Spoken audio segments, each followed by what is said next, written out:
everyone, welcome back to my channel. This is Aubrey. I want to share something exciting with you. I started my MBA program a few months ago in UC Berkeley Haas Business School.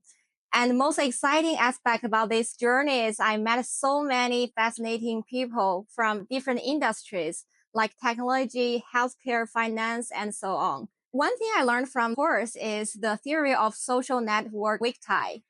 That's saying acquaintances and the distant connections you met in life can be more valuable than your close friends when accessing the information about job opportunities or the new knowledge. That inspired me to start this new series of interview. I will interview 20 people I met in Haas to learn from them about their career and their life philosophies, and also something to support them until today became who they are.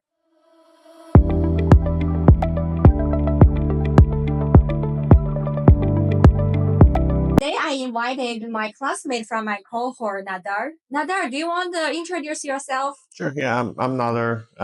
I've been at Cruise for about 7 years. I'm currently a director overseeing our technical program management, product management, and strategy and ops team within our infrastructure, IT, and security organization. Just going back a little bit further back in history about my background. My parents immigrated to the U.S. in 1979. They actually came from Afghanistan or Afghanistan. And my dad was a teacher there. And when he first came, he was a taxi driver. And obviously a big shift, big sacrifice my dad made for coming here. But it gave us a huge opportunity, for the rest of the kids to really do something. And I happened to be the first one in my family to graduate from college. My younger brother ended up following. From today, I learned something new about you, your first generation of college from your family. Also, your younger brother follow you, do the same thing. What's the secret about two of you that being outstanding? Is that come from the way how your parents raised, or there's something inside of you to guide you to do the right thing? Yeah, I would say it was interesting as my path wasn't like as straight as it sounds, if that makes sense. When you come from a family where of immigrants that my parents were low income, didn't have a lot of income, and so naturally it tends to happen as a lot of the kids start working at a young age. So I would say all of my siblings were hardworking. They got jobs early. I got my first job when I was 14 years old.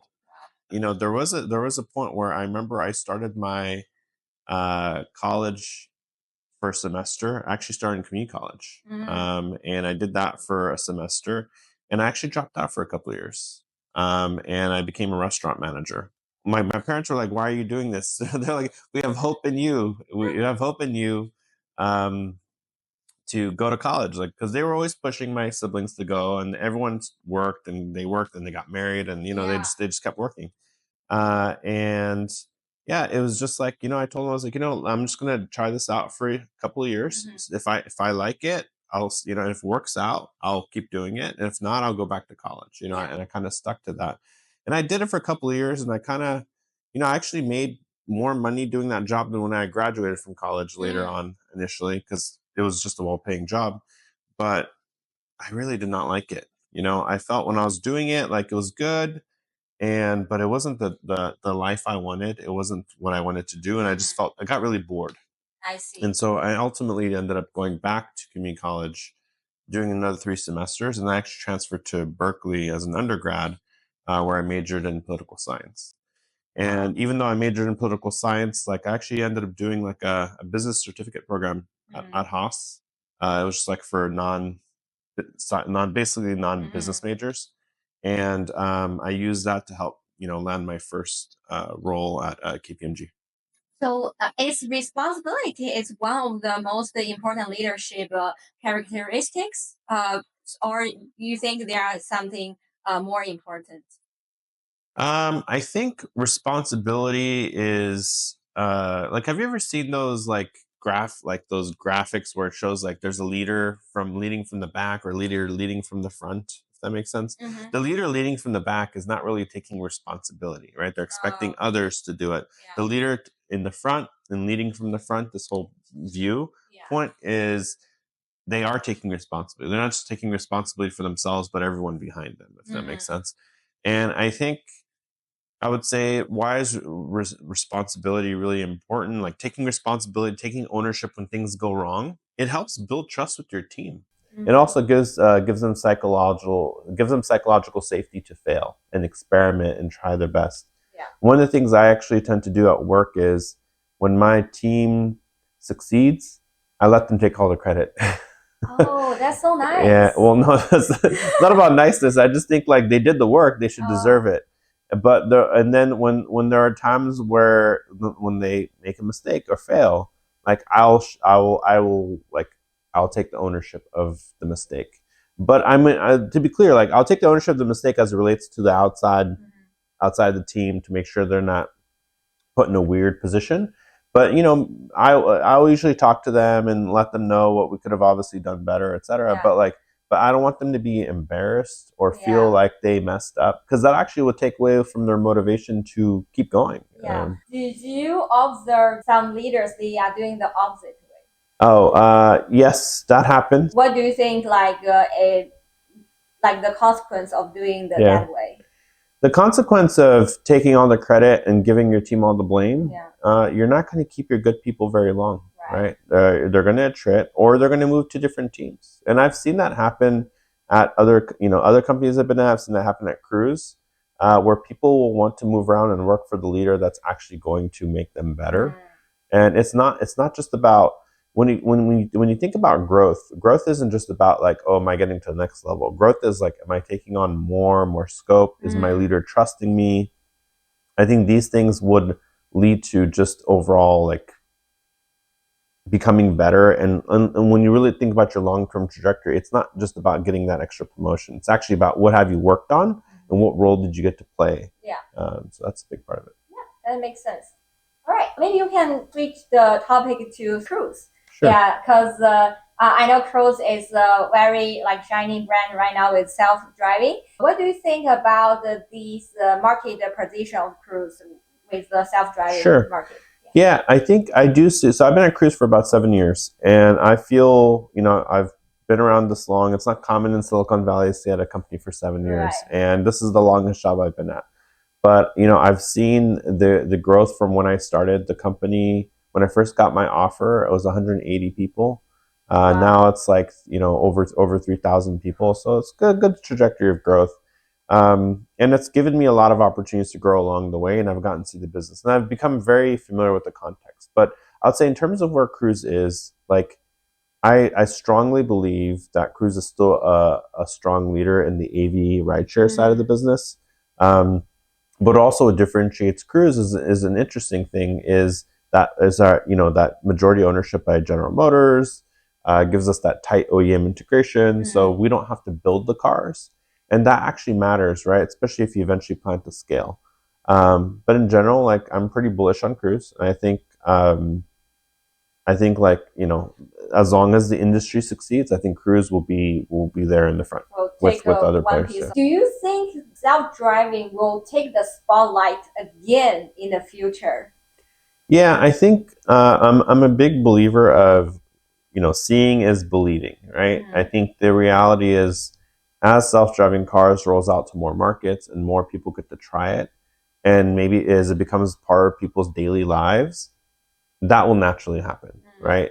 I think one thing to note is like, every new technology tends to have its like, there's a lot of hype, if that makes sense. And at this moment, learned language models is in its hype cycle.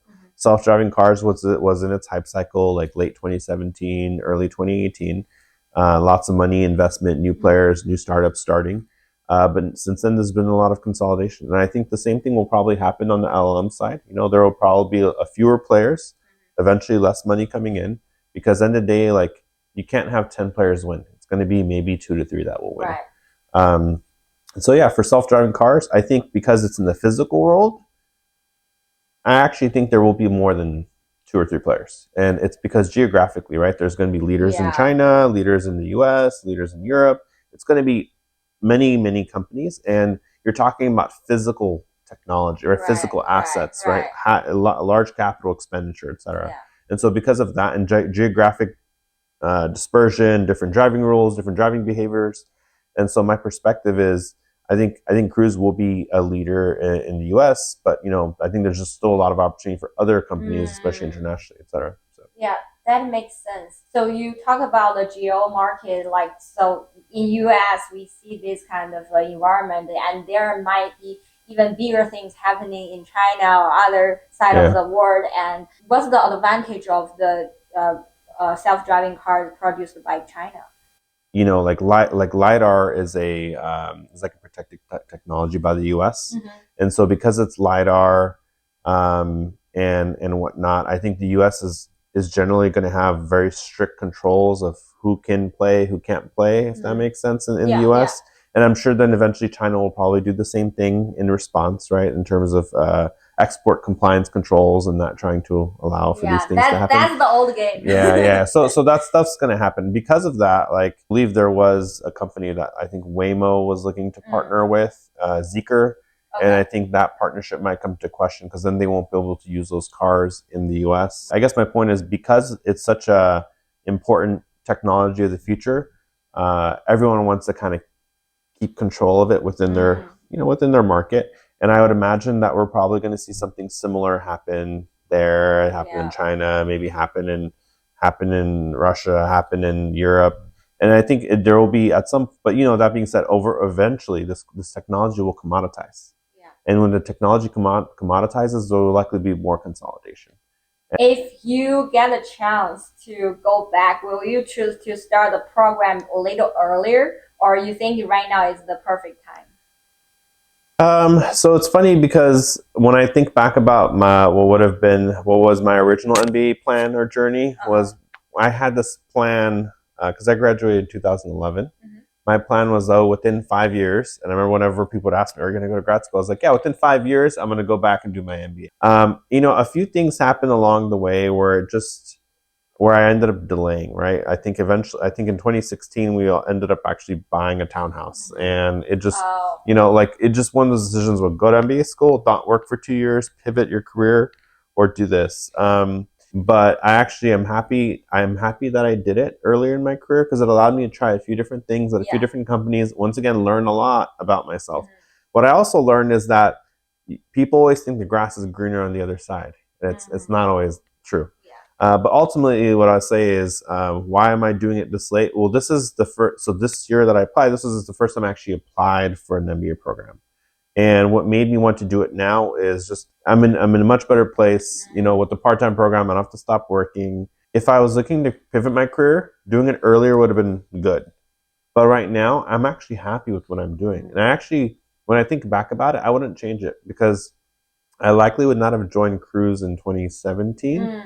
If I had went into an MBA, because I would have gone down the typical route of become a strategy consultant or something like that.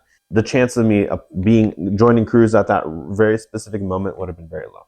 It's not saying like you missed that the 5 years after graduate, you are missing the things, but you gain other experience in Cruise and in developing your career. The last question, do you have any advice to yourself?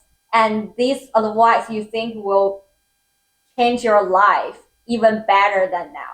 I wouldn't change anything because the way things have worked out for me have worked out pretty, I think specifically I've worked out really well, if that makes sense. Hypothetically, I'll tell you kind of what advice I would give myself, right? Okay. Especially around my motivations. But I would just say that I've always thought about this and I was like, I could have gone one thing could have gone better along this chain of events, but it could have also caused me to just end up completely somewhere else. And just my takeaway of what I've learned in my career journey is you can be smart, you can be motivated, you can have good education, you have good work experience, but a lot of what happens to you is dependent on luck, right? Especially in Silicon Valley. Where did you go and when did you join? Yeah. And I happen to find that really good opportunity in Cruise. Now, but going back to when I was younger, I would say set goals, set more ambitious goals. And if I set more ambitious goals and I had any type of viewpoint of what could or what was possible in my future, I probably would have tried a lot harder, especially in high school. And I probably would not have stopped to go do the restaurant management, etc. Like all those things would have changed. Yeah. However, that means I would be a little bit different as a person. Yeah. And then I probably wouldn't have come across the same opportunity. So that's why I started off with I just wouldn't really change anything.